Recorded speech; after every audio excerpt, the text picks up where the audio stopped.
नमस्कार, बहुत स्वागत है आपका। स्वराज एक्सप्रेस देख रहे हैं आप। आपके साथ मैं हूं कृतिका मिश्रा और सीधे लिए चलते हैं जहां स्वास्थ्य मंत्री श्याम बिहारी जायसवाल प्रेस कॉन्फ्रेंस कर रहे हैं। 200 रेगुलर भर्ती निकाल रहे हैं। 525 नर्सेस और पैरामेडिकल की भर्ती व्यापम के माध्यम से हम लोगों ने करा लिया है। उनकी पदस्थापना शीघ्र हम करने जा रहे हैं रेगुलर के। उसके अलावा एनएचएम से लगभग हमने 3000 जो पैरामेडिकल स्टाफ और नर्सेस की भर्ती प्रक्रिया या तो हम कर चुके हैं या अंतिम स्टेज में हैं। इसी प्रकार जो डॉक्टर्स हैं, जो स्पेशलिस्ट हैं, उनकी मेडिकल ऑफिसर और स्पेशलिस्ट एनएचएम से लगभग 700 पदों हमने इन 2 सालों में भरने का काम किया है और 300 पदों की भर्ती प्रक्रियाधीन है। इस प्रकार 1000 नए डॉक्टर इन 2 सालों में हम लोगों ने भरने का काम भी किया है। इसके साथ चूंकि बॉन्ड भी एक महत्वपूर्ण सेवा है, हमारी सरकार की बहुत महत्वपूर्ण योजना भी है और उसको लगातार हम समय पर उनकी भर्तियां भी किए हैं। और मुझे बताते हुए हर्ष है कि पिछले समय छात्रों की मांग पर हमने जो एमबीबीएस की जो बॉन्ड है उसको 2 साल से 1 साल कर दिए हैं और आने वाले समय में हमारा प्रयास होगा कि हम नियमित भर्ती करके आने वाले समय में बॉन्ड को समाप्त करने पर भी हम विचार कर रहे हैं।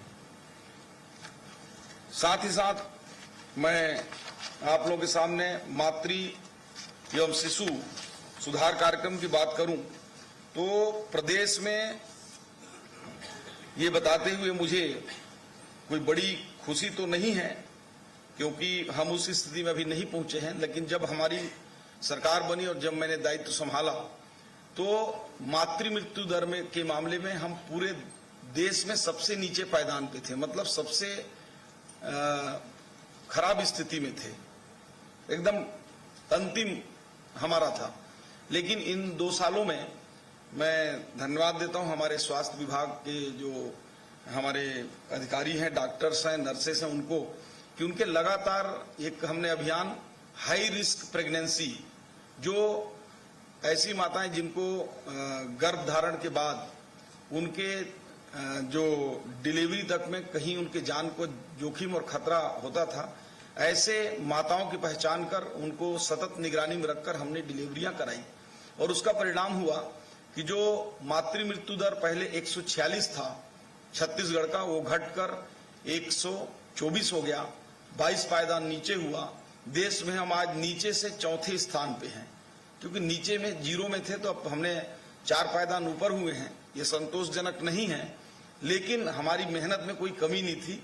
हमने प्रयास किया है और इस प्रयास को देखते हुए भारत सरकार ने 450 करोड़ रुपए का हमें प्रोत्साहन राशि, इंसेंटिव इन कार्यक्रमों के विस्तार के लिए भारत सरकार ने दिया है और हम उसी आधार पर आने वाले समय में 116 ऐसे केंद्र स्थापित करने जा रहे हैं जो हमारी पुरानी स्वास्थ्य केंद्र हैं, उनको उन्नयन करके सारी व्यवस्थाएं करके FRU जिसका नाम देंगे, जहां पूर्ण रूप से गर्भवती माताओं की डिलीवरी से लेकर जो नवजात बच्चे हैं उनकी देखभाल, उनकी रक्षा, इन सब का हम इंतजाम उसमें कर रहे हैं।